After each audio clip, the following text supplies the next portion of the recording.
আমরা এমন একটা বাংলাদেশ গঠন করতে চাই যে বাংলাদেশে কোনো বৈষম্য থাকবে না। জামাতে ইসলামী হলো সেই চিতাবাঘ যার গায়ের দাগ কখনোই বদলায় না। এই একটি মন্তব্যেই তোলপাড় শুরু হয়েছে বাংলাদেশ ও ভারতের রাজনৈতিক মহলে। আর এই বিস্ফোরক মন্তব্যটি করেছেন ভারতের সাবেক পররাষ্ট্র সচিব এবং অন্যতম প্রভাবশালী কূটনীতিক হর্ষবর্ধন শ্রিংলা। কেন হঠাৎ জামাতকে নিয়ে এমন মন্তব্য?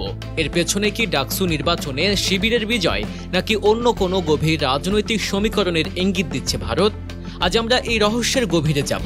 পুরোটা জানতে আমাদের সাথেই থাকুন। সম্প্রতি ভারতের প্রভাবশালী সংবাদ মাধ্যম দ্য টেলিগ্রাফের এক প্রতিবেদন অনুসারে হর্ষবর্ধন শ্রিংলা জামাত ইসলামীকে নিয়ে একের পর এক চাঞ্চল্যকর মন্তব্য করেছেন। ঢাকা বিশ্ববিদ্যালয় ছাত্র সংসদ নির্বাচনে ছাত্র শিবিরের বিজয়কে কেন্দ্র করেই তিনি এই কথা বলেন। শ্রিংলা সরাসরি বলেন, জামাত ইসলামী এক চিতাবাঘ যার দাগ কোনোদিন বদলায় না। তিনি মনে করিয়ে দেন এই দলের হাতে রক্ত লেগে আছে। তার মতে জামাত শুধু একটি রাজনৈতিক দলই নয়, এটি আন্তর্জাতিক সংগঠন মুসলিম ব্রাদারহুডেরই একটি অংশ।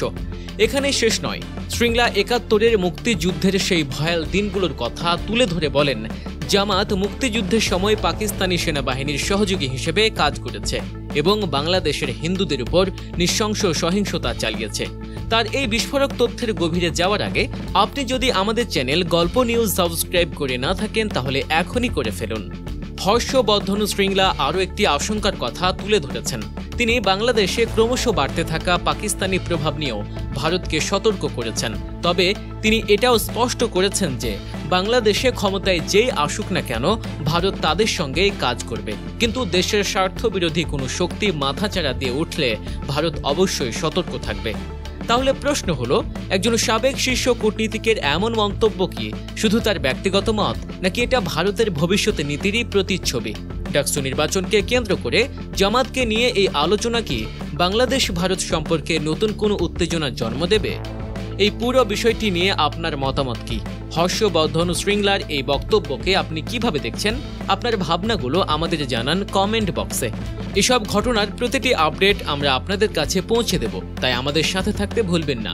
ভিডিওটি ভালো লাগলে লাইক ও শেয়ার করুন এবং সত্যের সন্ধানে গল্প নিউজ চ্যানেলটি সাবস্ক্রাইব করে বেল আইকনটি অবশ্যই প্রেস করে দিন। দেখা হবে পরের ভিডিওতে নতুন কোনো ভেতরের খবর নিয়ে।